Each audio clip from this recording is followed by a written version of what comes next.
Indonesia के Yogyakarta में PM Narendra Modi ने भगवान शिव से अपने गहरे जुड़ाव का जिक्र करते हुए प्राचीन मंदिर में पूजा की। उन्होंने यूनेस्को विश्व धरोहर मंदिर के पुनर्निर्माण की शुरुआत की और कहा कि यह काम 2029 से पहले पूरा होगा। पीएम ने भरोसा जताया कि पुनर्निर्माण के बाद वह फिर यहां आने वाले हैं।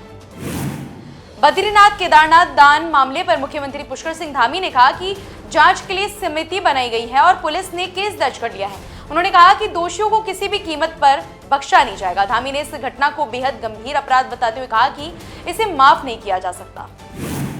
अल-नीनो के असर पर केंद्रीय मंत्री शिवराज सिंह चौहान ने कहा कि सरकार लगातार हालात पर नजर रख रही है। उन्होंने बताया कि जून में 33% कम बारिश हुई थी, लेकिन जुलाई में स्थिति में सुधार आया है और कम बारिश वाले जिलों की संख्या 262 से घटकर 178 रह गई है। उन्होंने उम्मीद जताई कि जुलाई में अच्छी बारिश के चलते बुआई का रकबा तेजी से बढ़ेगा।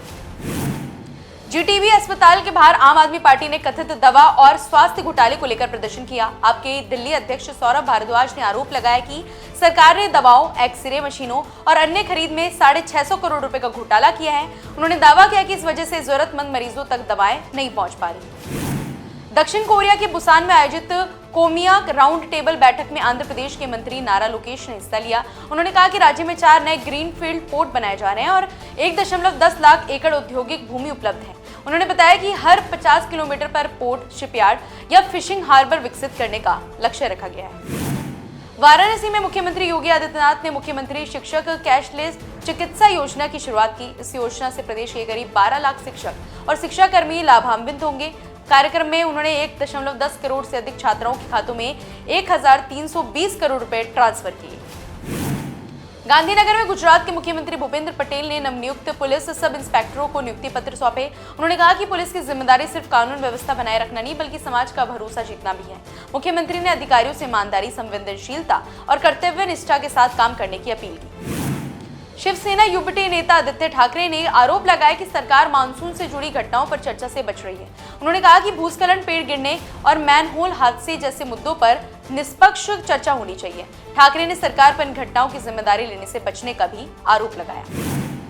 दिल्ली की मुख्यमंत्री रेखा गुप्ता ने ईवी नीति की समीक्षा के लिए उच्च स्तरीय बैठक की। बैठक में राजधानी में इलेक्ट्रिक वाहन से जुड़ा बुनियादी ढांचा बढ़ाने और ईवी पोर्टल को अधिक आसान व सुविधाजनक बनाने पर चर्चा हुई। सरकार ने ईवी व्यवस्था को और व्यवस्थित बनाने पर भी जोर दिया। नई दिल्ली में भारत की मेजबानी में एशियान भारत वस्तु व्यापार समझौते की 13वीं संयुक्त समिति की बैठक शुरू हुई। बैठक में व्यापार समझौते की समीक्षा और लंबित अध्यायों को जल्द पूरा करने पर जोर दिया गया। वाणिज्य मंत्रालय ने कहा कि तय समय में ठोस परिणाम हासिल करने के लिए उप समितियों को तेजी से काम करने के निर्देश दिए गए।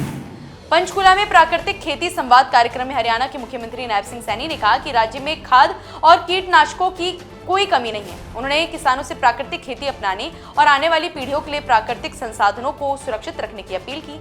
मुख्यमंत्री ने कहा कि ये पहल किसानों को और प्रकृति के रिश्तों को और मजबूत बनाएगी।